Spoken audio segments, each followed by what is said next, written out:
So this is going to be kind of a convoluted video about learning, skill building, daily practice, and the unknown, and we will see where it goes. Why am I thinking about this? I have been obviously making a lot of video and doing it pretty much daily, especially now where I've been editing 2 to 3 videos a day. There's all these things that come to the surface from doing a daily practice of some kind. So in terms of doing videos, like things that I'm noticing, the fact that I say too much, or I say too much, and so I'm editing the videos and chopping out the ums. You have no idea what a tedious nightmare that is to be doing on an iPhone, because I'm still editing on the phone. Another thing that I'm noticing is these long pauses that I tend to have as a natural part of my language. It's probably not bad in actual conversation, but it's really not cool in audio. And I suspect that there's very few people who are sitting here watching this actual video, because it's not really necessary, right? It's really a podcast with pictures for whatever apparent reason. So there's these long dramatic pauses. So one thing I'm doing really heavily right now is starting a sentence, and if it has this dramatic pause, just trying to restart the sentence and say it more quickly. The sentence that we're in the midst of, I've done 3 or 4 times already. I've always known that I struggle to talk in some way. The words pretty much, I think of them as they're coming out. So I'm not one of these people that's got that real snappy, the words just keep flowing and flowing thing. But it makes editing the videos suck. So I'd like to have that. And by virtue of being the talent, producer, editor of everything, it makes all that a lot more obvious to me. If you have to sit there and edit a 40-minute video down to 16 or 20 minutes, and that most of that is just coming out of the natural way that you talk, you are very motivated to start to make some behavioral changes of some kind. And then there's these other things that are coming up from making so much. It felt like it was a real task to record the videos because I'm doing it in all these in-between times. So when I first was doing them, I would drive, pull over, get out, make the video. And then if that take didn't work, I'd go somewhere else later and record the video. And I was recording a lot of them in that conference room at my work, in large part because it was super windy and rainy out all the time. So that was totally cutting into the fact that I want to make the video and I want to get a good take of it, and I keep recording it in this sterile conference room. Meanwhile, I got this nice big window I can work with driving. So finally I was motivated to get a dashboard mount for the phone. And of course, as I edit these, I discover new things. If I drive with the windows rolled all the way up, the sound isn't as good. It didn't occur to me that the microphone is going to pick up every single bump on the road and putting coffee up and down and stuff like that. So I've become, it's odd to say it, I've become more professional in just the last week, because there's these variables that are affecting the video, and because I'm the one editing it, I really notice it. Lastly, one more aspect that's kind of come up to the surface is the fact that I want better visuals. So I'm not not getting artistic yet, but if you're a regular watcher or a regular viewer, you're gonna see that I'm trying to shoot from different vantage points and move stuff around because of the fact that I don't want every video to be the same throughout the whole thing. And I'm starting to get to a point where within the videos, I'd like them to change. I don't think my motivation level is there yet, but I'm definitely thinking about it. Now, anyone could notice any of this stuff, and I'm working on the fidelity and the technology of it little by little. So camera mount is a little thing. Trying to make sure I frame up the in-class videos is another one. I'm not going to jump off the iPhone yet, but I am going to buy a lens kit and start to experiment with that effect so that it feels a bit less, I was going to say phony, phone-esque. There's all these aspects to it. Why that is different doing something daily is because of the fact that when you have a daily practice, when you're repeating yourself or not making progress, it becomes really noticeable. So if you feel like you're not getting better, that becomes noticeable. And then you really have to ask yourself, if I record one video a month in the same exact style that I'm currently doing it, I'm not going to notice the boredom. And the pressure to improve won't be as pronounced, other than that I may want to do better because of some kind of outside pressure. But I think when you do it daily, that pressure starts to really come from within because you're getting bored. Like, you're editing the video and it's the same dude in the same fucking room. You start to want a little bit more, and now you're starting to go, maybe this needs some kind of intro graphic, because I think the content is good and I'm being as brutal as I can when I edit, and I'm getting rid of a lot of extraneous stuff.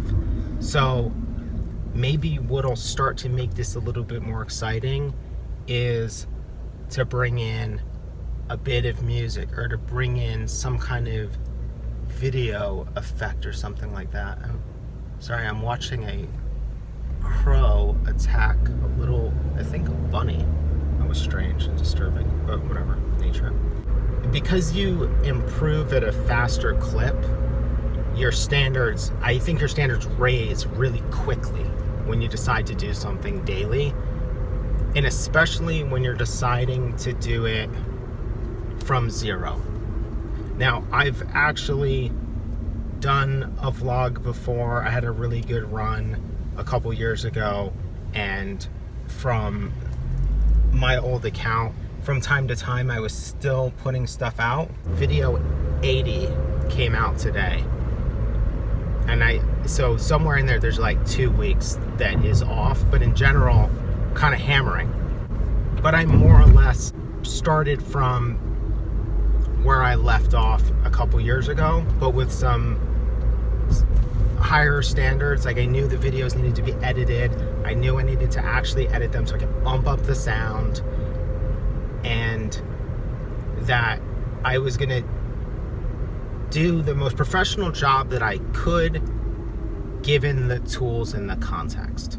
Because on the one hand, I would love to go even further, but I'm not in the position to go any further. Jesus fucking Christ. I'm trying to do the absolute best job I can given the time, attention, and context that I can currently afford. And I think that's why I'm starting to do things where I'm trying to amplify the overall presentation, because of the fact that I can't spend more time than I currently am editing or maybe even planning more. That's all very autobiographical. I think I need to knock it off now. So the point is starting from zero without expectations, developing your own style, your own technique, doing things wrong, and continuing to do them wrong until they actually bug you. I'm a huge advocate of start exactly where you're at and just try your best and build it up and develop your own tastes about things. Because like I was watching some design vlog today and I just couldn't stomach it. It was so rehearsed. It was one of those dudes talking in the way that every single one of those dudes talks, and that to me is never gonna get better. It's just gonna get more polished because it didn't start from zero. There's nothing natural about it. It started from, I'm gonna watch 40 million YouTube videos, or 40 million of the most popular YouTube videos, and then I'm gonna do what they do. And what ends up happening is that you become another one of those dudes. Now, to tie this to other aspects of working, it's not hard to develop new and better creative skills doing a daily project.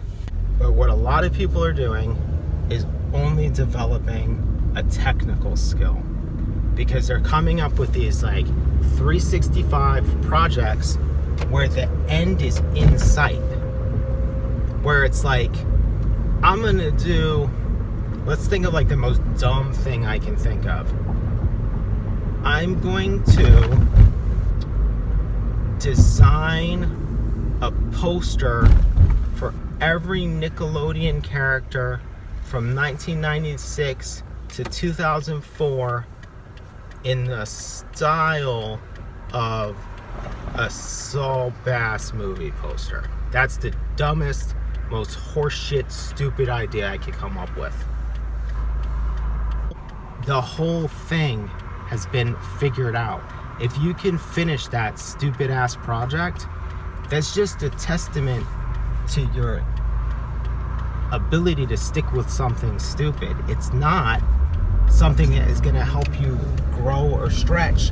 And if anything, if you do finish it, it means you're extra stupid because you don't prioritize your time.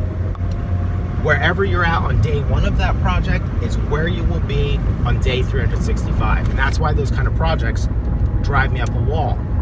Or like when people do like the lettering projects, but they don't do the lettering project where they discover what they're capable of. They do the lettering project where it looks like every other fucking lettering project.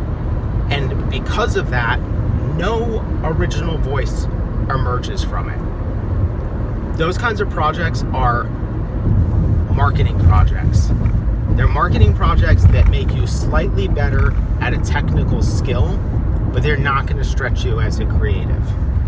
If you can sacrifice the urge to make something cool to share, and you start at zero, and you say, I'm going to do a lettering project, but what I'm going to do is I'm going to work with a different material every day. Maybe not every day. Maybe you're going to pick a material and you're going to do hand-drawn type, not with a mood board, not with a tutorial, not with a book in front of you. You're just going to pick some type and you're going to draw an experiment. Days 1 through 60 are going to suck, but you are going to be fundamentally better and different when you hit day 60. And when you hit day 90, it's going to be a whole new ball game. And by day 365, you're going to be a fundamentally more interesting designer with their own take on tools and materials. And the thing that we forget when we do these predictable projects is that every designer you admire, unless you have absolutely god-awful taste, has their own perspective on tools, technique, content, approach. So if you want to expand your toolkit, you want to be capable of more, pick something to do and start at where you're at zero. And this assumes that what you want out of a trajectory is to be a better version, a more full version of the creative person that you currently are, not that you want to be fancy, not that you want to be the creative director at a like mediocre ad agency, but that what you want is 3 years from now, you still want to be a graphic designer, you just want to be a really fucking good one. That is not going to happen through some dumbass project that a bunch of other people have already done and done better. And they already got the accolades and the fame for it. And that window for that kind of stuff is narrow. You can expand your skill set in a matter of months with some sort of simple daily practice that you could spend less than a half hour a day. You start from zero and you will get somewhere interesting.